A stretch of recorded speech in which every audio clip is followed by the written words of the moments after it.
Nadhani kwa sababu ya muda tu, karibuni tuendelee. Karibuni sana.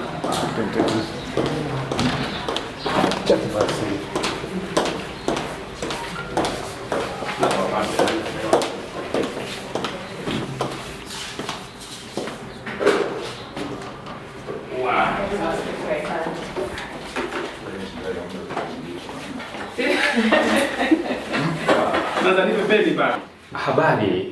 Kampuni ya Mwananchi Communication leo imewakutanisha wagombea wa nafasi ya ubunge katika jimbo la Dodoma mjini, ambapo kulia kwangu yuko Mheshimiwa Anthony Mavunde, yeye ameomba nafasi hiyo kupitia Chama cha Mapinduzi CCM, lakini kushoto kwangu yuko Aisha Madoga ambaye naye ameomba nafasi hiyo katika jimbo la Dodoma mjini kupitia Chama cha Demokrasia na Maendeleo, yani Chadema.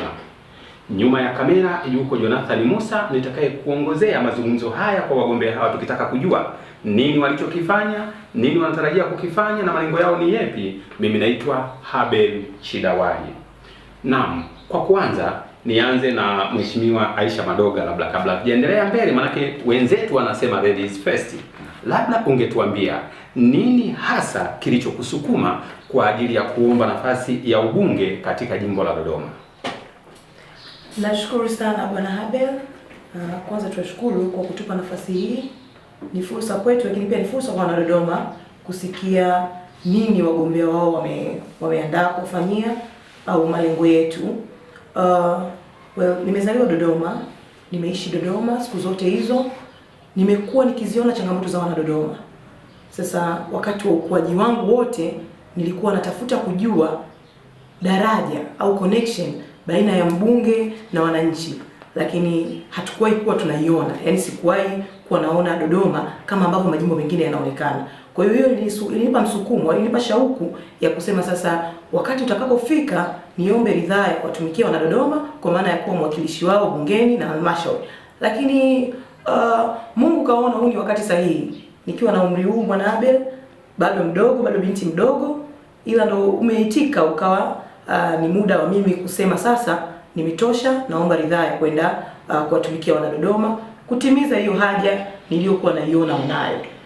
Naam, huyo ni Aisha Madoga. Mheshimiwa Mavunde, tumemsikia Aisha Madoga ana ndoto ya kwenda kuwatumikia wana Dodoma, lakini historia inaonyesha wewe ulikuwa mbunge katika kipindi kilichopita na leo hii umeamua kurudi kwa mara nyingine. Hebu tuambie kipi ulikifanya angalau kwa ufupi, lakini unataraji kwenda kufanya kitu gani tena kwa awamu hii ambayo unaomba wana Dodoma wakurudishe? Kwanza kabisa mimi nawashukuru wananchi wa Dodoma kwa heshima kubwa walionipa ya kuwa kiongozi wao katika kipindi cha miaka 5 iliyopita, na naamini kabisa ndani ya miaka yangu 5 yako mambo ambayo tumeyafanya yamekwenda kubadilisha taswira nzima ya Dodoma, kuanzia wananchi wenyewe na muonekano wa Dodoma. Hivyo imani yangu ni kwamba wakinipa miaka 5 mingine ya kuwa kiongozi wao katika mipango ambayo nilikwisha kuianza, imani yangu ni kwamba nitakwenda kufanya vizuri kuhakikisha kwamba Dodoma inaendelea kupaa kimaendeleo, na hivi sasa Dodoma imekuwa makao makuu ya serikali na ni jiji. Hivyo lazima tuhakikishe ya kwamba tunaweka miundombinu wezeshi ya kuwafanya wananchi wa Dodoma kuanzia katika maisha yao, lakini vile vile kuanzia pia katika namna ambavyo wanapaswa kuendelea kuishi katika mazingira ya Dodoma, kwa maana miundombinu mbalimbali ambayo itasaidia uwezeshaji wao. Hasa kubwa ambayo naangalia hivi sasa ni kuwafanya wananchi wa Dodoma waweze kunufaika na uwepo wa serikali hapa ili maisha yetu yaendelee kubadilika. Yako mambo ambayo nilikwisha kuyaanza na naamini miaka hii 5 nitafanya vizuri zaidi kuyaendeleza, kwa sababu najua nilipoishia na pa kuendelezea na pajua pia. Kwa mfano unaweza kutaja mambo mawili tu kwamba nilianza hili liko hapa na sasa nataraji kuendeleza pale nilipoishia? La kwanza kubwa, mimi ni mdau mkubwa sana wa elimu, na moja kati ya changamoto ambazo nilikutana nazo ni kuona asilimia kubwa ya watoto wengi wa Dodoma walikuwa wapate fursa ya kuendelea na elimu, na walikuwa wanatumika kama wafanyakazi wa ndani katika maeneo mengi sana. Niliweka mkazo mkubwa kwenye elimu. Ya kwanza ambayo tumeifanya ni kuhakikisha kwamba tunaendelea kuboresha miundombinu ya elimu, kwa maana ya ujenzi wa madarasa na matundu ya vyoo. Ninapozungumza hivi sasa serikali kuu imefanya kazi sehemu yake, lakini mimi kama mbunge yako maeneo ambayo nilianza mimi kwa nafasi yangu.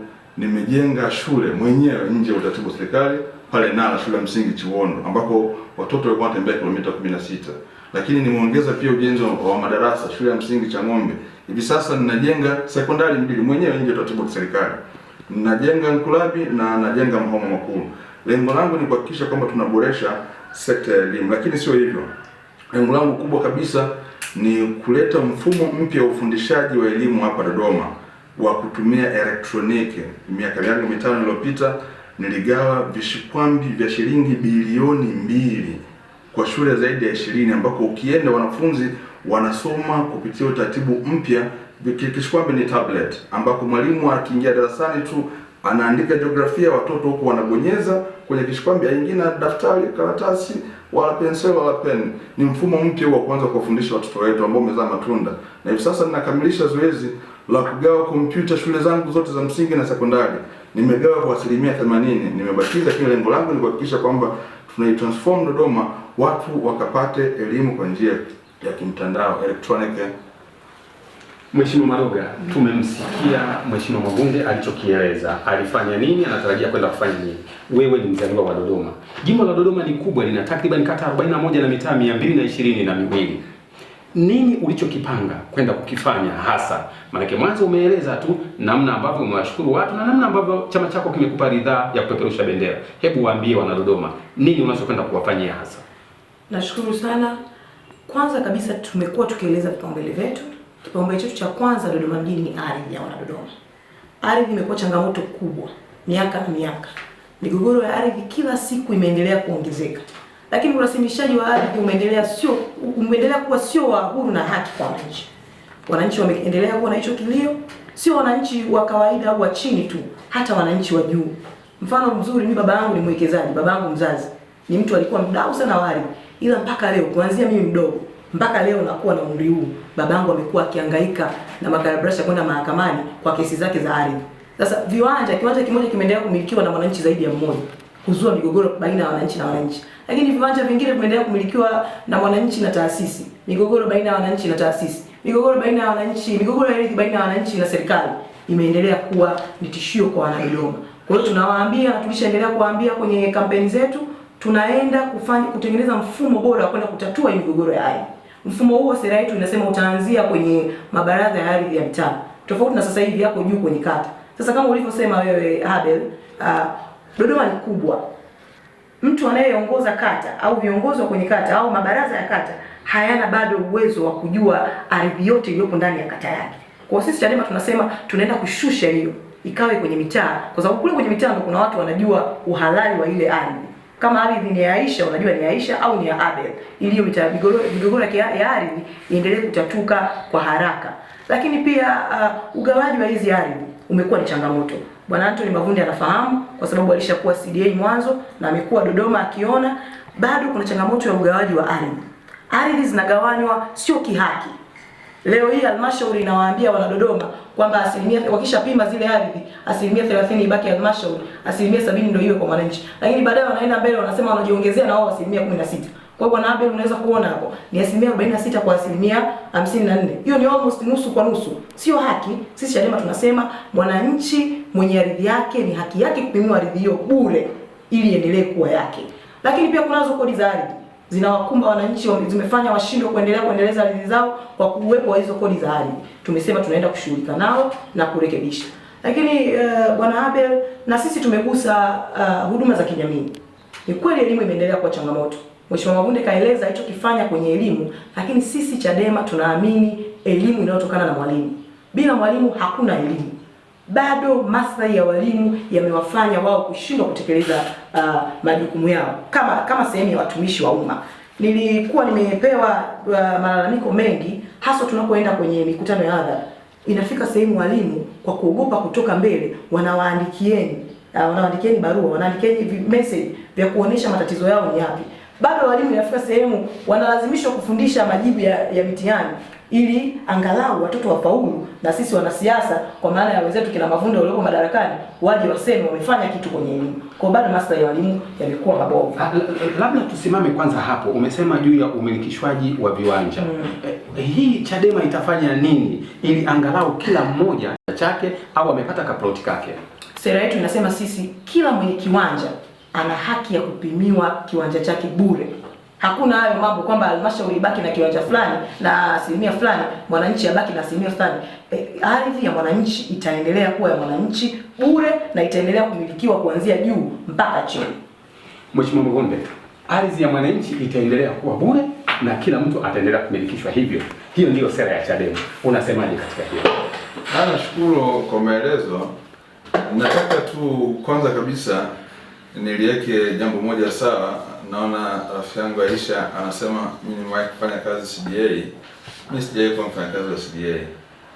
Na ndio ilikuwa hoja yao mwaka 2015, lakini walishia nayo njiani ili washindia njiani. Nirudi katika msingi wa hoja hasa ardhi. Sisi katika kipindi cha miaka mitano tumefanya nini na yapi matarajio? Wakati naingia kwenye ubunge mimi nilikuta kuna changamoto nyingi sana za ardhi kwa iliyokuwa mamlaka ya ustawishaji wa makao makuu CDA, ambako kulikuwepo na uonevu mkubwa, watu kuporwa maeneo, watu kutopata fidia stahiki. Kwa mimi nilianza kwanza kabisa na mzizi wa tatizo lenyewe. Nilisikia kipindi fulani chama fulani wanasema wao ndo walifanya CDA imevunjwa, lakini CDA ilivunjwa na Mheshimiwa Rais, ambaye na katika mazungumzo yake wakati anayevunja alisema kabisa ya kwamba kuna mtu alikuwa anamsumbua ambaye alimtaja kwa jina. Kwa hatua ya kwanza tulianza na hiyo ya ile taasisi ambayo ilikuwa imepewa dhamana ya kusimamia. Hatua ya pili tuliorodhesha migogoro yote mikubwa ambayo nitaisema hapa. Mgogoro wa kwanza mkubwa ulikuwa ni wa WIA, Western Industrial Area, eneo la Kizota kwenda mbele, ambako wananchi zaidi ya 8,000 walipaswa waondolewe kwa sababu ni eneo lilikuwa limetengwa kwa ajili ya viwanda. Kama kiongozi kijana, mwanasheria, mbunge, niliwaambia wananchi kwamba mimi sipendi kufanya siasa, kwa sababu kuna mgombea wa chama kimoja alisema akichaguliwa tu kesho yake tu anakwenda kuivunja CDA na wale wanapata fursa yao ya makazi. Mimi niliwaambia mimi sitaki uongo katika maisha ya watu. Hapa ni masuala ya kisheria. Sheria namba 7 ya mwaka 2008 ya mipango miji imetoa fursa ya namna gani tunaweza tukafanya kubadilisha matumizi ya ardhi katika eneo husika, na mkurugenzi wa eneo husika amepewa dhamana hiyo. Mimi nilikwenda kujenga hoja serikalini na ikaeleweka, ikapokelewa, tukabadilisha matumizi ya eneo la WIA, ndio sehemu ambayo inaitwa Mbuyuni. Hivi sasa ninavyozungumza wananchi wanapimiwa na wanamilikishwa kupewa hati zao za kumiliki ardhi, kero ambayo ilikuwa ya muda mrefu. Eneo la pili, eneo la Chinyonyi. Tangu mwaka 1994 baba yangu akiwa diwani wa kata ile, wananchi hawa walikuwa wana shida ya makazi ya kuweza kumilikishwa, na pale kwa kuna hoja ya kwamba kuna bomba kubwa linalopita ambalo lingeweza kuleta athari katika maisha ya watu. Kwa hiyo ilibidi eneo hili lisipimwe kwa muda wote huo. Kipindi changu cha miaka mitano tumekwenda kujenga hoja, tumekubaliana namna nzuri ya kuweza kuwakinga wananchi na madhara ambayo yatatokea. Hivi sasa ninazungumza, Chinyoyo panapimwa, wanamilikishwa ardhi. Njedengwa yalipigwa mabomu pale miaka 6 iliyopita. Ndani ya uongozi wangu tumepima Njedengwa na tumewamilikisha wananchi ardhi yao. Kwenye ardhi changamoto haziishi siku moja. Ardhi ni swala ambalo changamoto zake ni za kila siku. Kuna migogoro ya mtu na mtu na taasisi, lakini kwa kiwango kikubwa tumetatua changamoto hizo. Broad acre ndachi, kero ya muda mrefu, mashamba ambayo watu walishamilikishwa na jiji kwa miaka mingi na walikuwa wana hati zao. Na ukienda mahakamani, ndugu mtangazaji, kwenye masuala ya ardhi, ushahidi pekee mahakamani ni hati ya umiliki wa ardhi. Pale kuna watu walikuwa wana hati zao. Sisi tumejenga hoja pamoja na jambo hilo, tumeweza kubadilisha na wamesurrender hati zao. Na kuzungumza hivi sasa tumeshamaliza kupiga picha kwa drone juu kwa ile eneo nzima la ndachi. Wananchi wanapimiwa, wanamilikishwa na ibaki kwenda kuonesha maeneo yao. Lakini ukienda Nkungu, mtaa wa Amani, ilikuwa kero miaka mingi, watu wana uhakika na makazi yao. Ndani ya miaka mitano nimefanya hayo.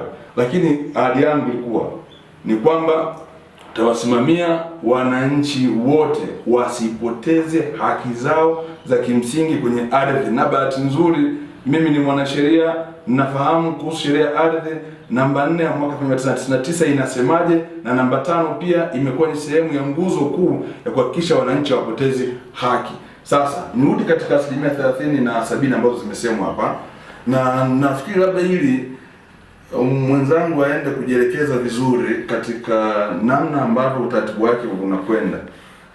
Tumesema wote ni haki ya mwananchi kumiliki ardhi katika eneo lake, isipokuwa tumewataka watu wa jiji kwanza kabisa kuhakikisha wanatoa elimu ya mgawanyo, na hivi sasa utaratibu wa masuala yote ya upimaji ni shirikishi, sio kama zamani CDA walikuwa wanajiamulia. Sasa hivi ni shirikishi, inakwenda kamati, wanakaa na wananchi. Tulichokubaliana ni kwamba katika 30% ambazo jiji walikuwa wanasema zilikuwa ni za maeneo ya umma, maeneo ya wazi, public places, eneo za kihuduma za kijamii, ambayo sasa lengo lake ilikuwa ni kwamba lazima ndani ya upimaji humo utengeneze pia na njia za barabara na vitu vingine kwa ajili ya huduma za kijamii. Lakini lengo kubwa ni kuhakikisha bado mwananchi abaki na asilimia nyingi zaidi ya kumiliki ardhi yake, kwa sababu hatuwezi kwenda kumpola ardhi mwananchi. Ilitokea shida hiyo Kikombo, nilikwenda mwenyewe, ilitokea kwamba kuna watu wataka kubadilisha hizo asilimia, nilikwenda mwenyewe nikasimamia,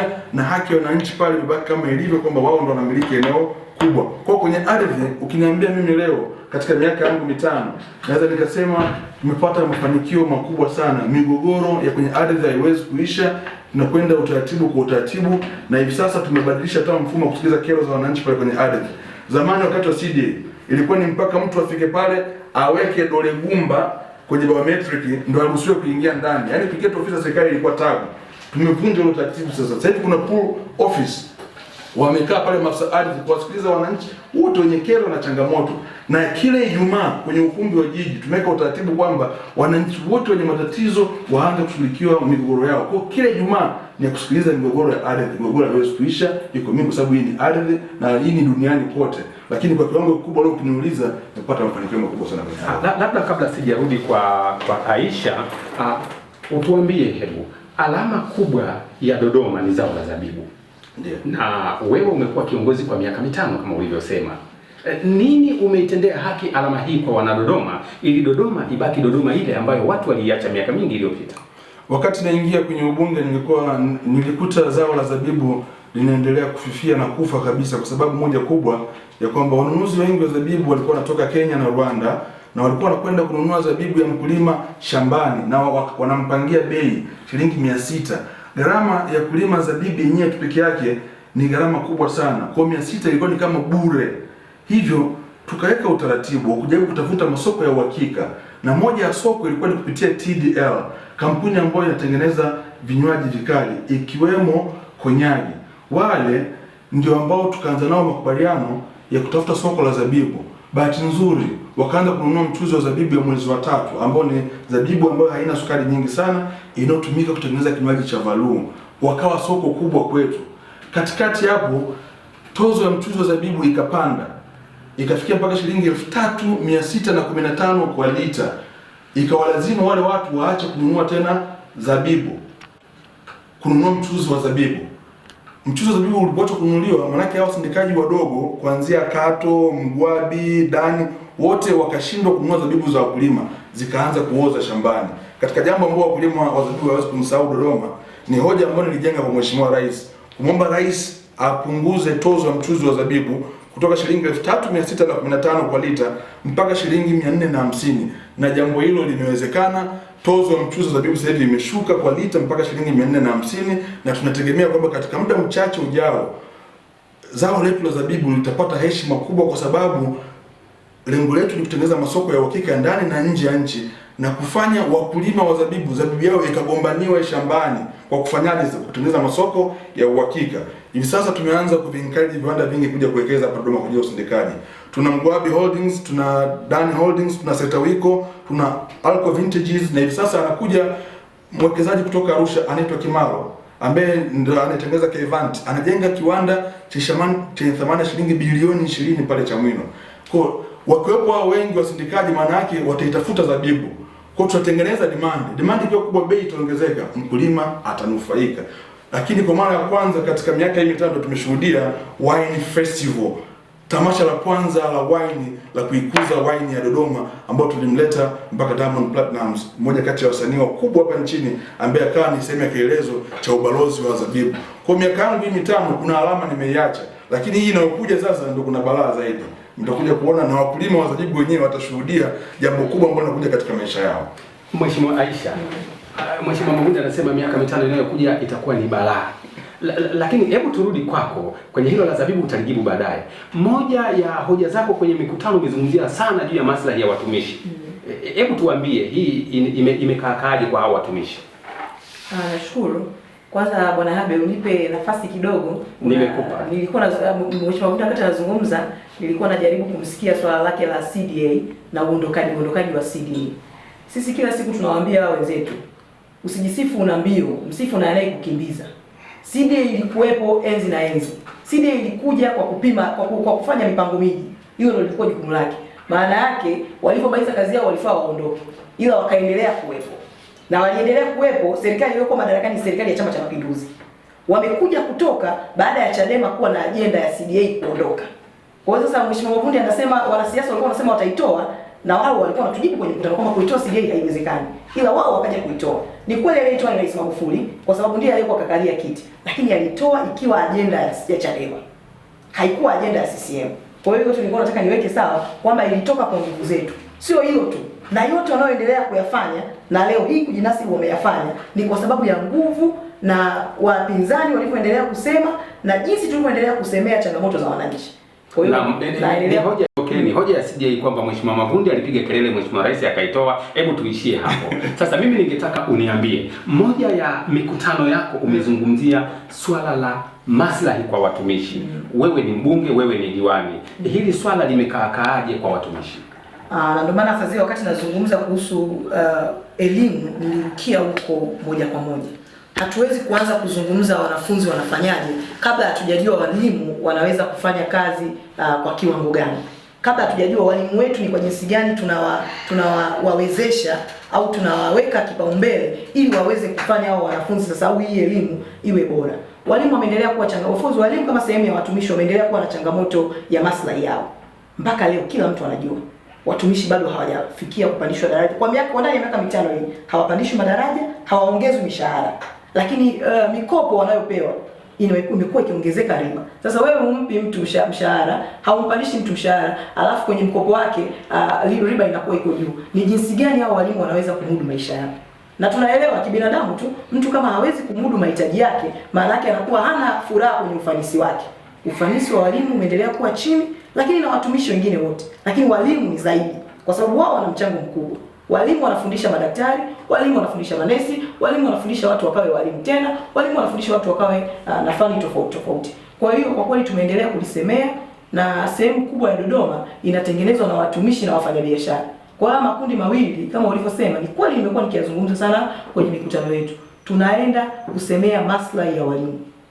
Tunaenda kusemea maslahi ya watumishi. Hizi kura ni sawa na kamari ambayo wakati fulani unaweza ukala, mwingine akakosa. Wewe ulipo unaomba nafasi ya ubunge, ukitaraji utaingia na madiwani wako, lakini ukitaraji kwamba mgombea wa nafasi yako ya urais pia atashinda. Ikitokea kwamba sasa wewe Madoga umechukua kile kiti ambacho alikuwa amekikalia Mheshimiwa Mavundi. Sasa wewe ndio mbunge, lakini rais akawa chama kingine chochote tu. Hoja hii ya watumishi, wewe ukiwa mbunge tu kwa nafasi ya ubunge, unadhani unaweza kuiweza kweli? Yaani tunayoyasema ndio haya tunatoka kuongelea kuhusu swala la CDA. Tupo kama wawakilishi kuwasemea wananchi. Kile unachokisemea, awe rais ni wa CCM, awe rais wa Chadema, awe rais wa TLP, awe rais wa anatakiwa na anapaswa kusikiliza yale wawakilishi wa wananchi wanaomwambia kuhusu wananchi wake. Umeona kaka Abel, yote tuliyowapigia kelele bungeni, yote tuliyowapigia kelele watu wa upinzani mitaani kwenye mikutano yetu ya hadhara yanafanyiwa kazi, kwa sababu kweli ni hoja za wananchi. Mfano mzuri, swala la vitambulisho vya wajasiriamali liliwekwa na wao na serikali yao. Rais Magufuli aliweka, alipitisha chini ya uongozi wake, ukawa kuna vitambulisho vya wajasiriamali. Juzi mikutano yetu wakati inaendelea, ulisikia kauli zake.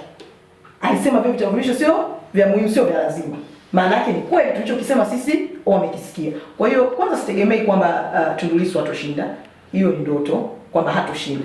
Kwa hiyo nategemea kwamba ninapoenda kuwa mbunge na kuwa mbunge wa serikali inayoongozwa na Chadema. Ikitokea hicho ulichokiongea, plan B hiyo, nakwambia jukumu letu ni kuwasemea wananchi na tutaendelea kuwasemea wananchi. Na wao wataona tumewasemea.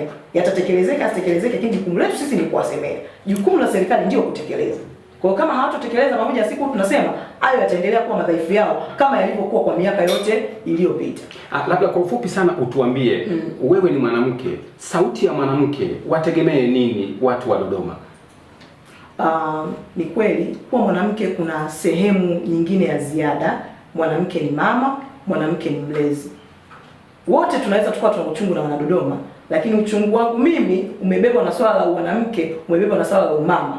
Kwa hiyo niwaambie Wanadodoma, wanaenda sio tu kuongozwa, wanaenda kulelewa, kwa sababu mimi ni mwanamke, mimi ni mama. Kwa hiyo uchungu wao nitakuwa nao wa moja kwa moja. Mheshimiwa Mavunde anacheka kwa sababu anaona tunaanza kufanya za kijinsia, lakini na zenyewe zipo. Wanalalamikia za kidini, lakini za kijinsia zipo. Kiukweli kwa nafasi yangu kama mwanamke, kwa nafasi yangu kama mama, tunaenda kuyabeba ya Wanadodoma kwa uchungu zaidi ya jinsia yenu hiyo nyingine. Mheshimiwa Mavunde, ulikuwa miongoni mwa watu mnaokaa katika baraza la madiwani. Dodoma bado kuna kilio sana cha swala la maji. Sijui nafasi yako ikoje na umewasaidiaje Wanadodoma ili kuweza kuondokana na kilio hiki? Nakushukuru sana.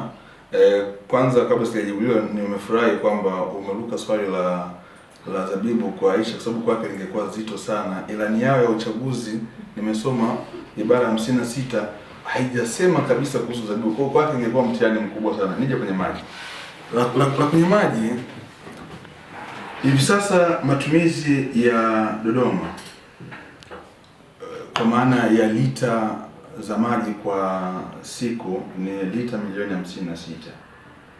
Na hivi sasa tumeshuhudia ongezeko la watu wengi hapa Dodoma, na kwa kweli mamlaka ya maji safi na maji taka hapa Dodoma na wenyewe walijiandaa katika eneo hilo. Sasa hivi sasa kunatokea baadhi ya changamoto kwenye masuala ya maji katika baadhi ya maeneo, kwa sababu iko pampu kule kwenye chanzo kikuu cha Mzakwe C3 ambayo imepata itilafu yenye uwezo wa kuzalisha lita milioni 8.4 kwa siku, na hivyo kupunguza zile lita ambazo zilikuwa zinapaswa kuzalishwa kwa siku. Lakini serikali imechukua hatua.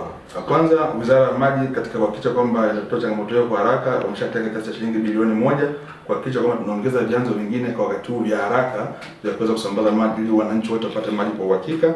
Na ninazungumza hivi sasa tayari wanaendelea na uchimbaji wa visima katika eneo la Zuzu. Visima 5 vinachimbwa kwa ajili ya kuhakikisha kwamba maji yanasambaa kata nzima ya Zuzu, lakini kuendelea mpaka Mahungu, kwenda mpaka Ndachi na kugusa eneo la Mkungu. Lakini vile vile katika eneo la Yuma visima vinaendelea kuchimbwa pia kwa ajili ya kuhakikisha kwamba maji yanaendelea kusambaa wakati tunasubiri mradi mkubwa wa maji wa Falcon, na wakati huo pia marekebisho yanafanyika kwa wakati huu. Lakini vile vile hivi sasa katika mji wa serikali pale pia utaratibu unaendelea kuhakikisha kwamba maji yale yanashuka chini katika baadhi ya maeneo ya watu kuweza kuondokana na changamoto hiyo. Ni swala ambalo limetokea katika wakati huu ambao wataalamu wanaendelea kulifanyia kazi, ingawa mimi kwa hivi sasa naendelea kubaki kama mwakilishi wa wananchi kwa nafasi niliyokuwa nayo, lakini na wajibu pia kuhakikisha kwamba tunafuatilia, kwa sababu mpaka kura zipigwe tarehe 28 nitakapomgaragaza Bi Aisha na nikienda kuapishwa Novemba ndo nitarudi tena kama mbunge, lakini nao wajibu kuhakikisha kwamba wananchi katika wakati huu basi yale matatizo ambayo yanawagusa na mimi kama kiongozi wao katika wakati huo tuweze kuhakikisha kwamba yanashughulikiwa. Jambo zuri tu ni kwamba hivi sasa alternative ya upatikanaji wa maji imekuja kuhakikisha kwamba vinakuwepo vyanzo vingi sana baada ya kutegemea chanzo kimoja cha Mzakwe, na ambao kazi hiyo imeanza kufanyika, na tunaamini kabisa ndani ya muda ambao sio mrefu sana itatatua changamoto hii katika eneo. Labda Mheshimiwa Mavunde, utuambie kwa hii miaka yako 5 swala la miundombinu ulilikuta likoje, na unadhani kitu gani Dodoma wataendelea kukumbuka katika sekta nzima ya miundombinu?